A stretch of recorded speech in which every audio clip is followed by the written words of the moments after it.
নিয়েছি কাতলা মাছের বড় একটা মাথা, আর তার সঙ্গে ঘাড়ের দুটো মাছের পিস। এটা আমি নুন হলুদ মাখিয়ে ভেজে নেবো। আলুগুলো ডুমো ডুমো করে কেটে নিয়েছি, আলুগুলো ভেজে নেবো লাল করে ভেজে নিয়েছি। এবার আলুটাকে এবার আমি তুলে নেবো। সেটা দিয়ে দেবো 3টে তেজপাতা ফোড়ন, দিয়ে দেবো জিরে ফোড়ন।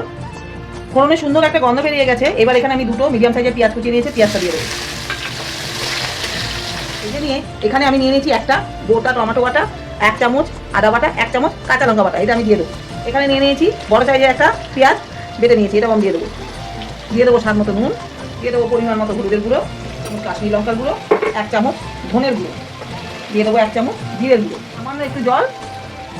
সমস্ত মশলা দিয়ে আমি এবার একটু ঢেকে দেবো। ঢাকাটা আমি খুলে দিলাম।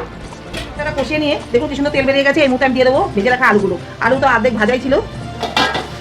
এখানে নিয়ে নিয়েছি আমি 1 বাটি গোবিন্দভোগ চাল, এটাকে আমি 1 ঘন্টা আগে ভালো করে ধুয়ে ভিজিয়ে রেখেছি। এই চালটা আমি দিয়ে দেবো। চালটা আলুটা দিয়ে আবার ভালো করে কষালে চালটার মধ্যে খুব সুন্দর ফ্লেভারটা ঢুকে যায় আর গন্ধটাও খুব ভালো বেরোয়। এই জন্য আমি যতটা পারবো কষানোর চেষ্টা করবো। চালটা দিয়ে একদম তেল বেরিয়ে গেছে। এখানে নিয়ে নিয়েছি আমি 2 বাটি জলটাকে আমি ফুটিয়ে নিয়েছি। 1 বাটি চালে 2 বাটি গরম জল করে নিয়েছি, এটা আমি দিয়ে দেবো। ছিল এই জন্য সঙ্গে সঙ্গে ফুটে গেছে। এবার দিয়ে দেবো আমি মাছের মাথাটা।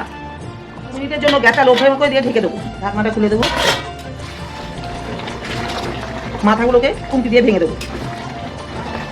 এতে দিয়ে দেবো গরম মশলা আর স্বাদ মতো একটু মিষ্টি, আর দিয়ে দেবো 1 চামচ ঘি। ওটা দেওয়াতে আমি স্কিপ করে গেছি দেখাতে। আমার মুড়ি ঘন্টটা একদম রেডি।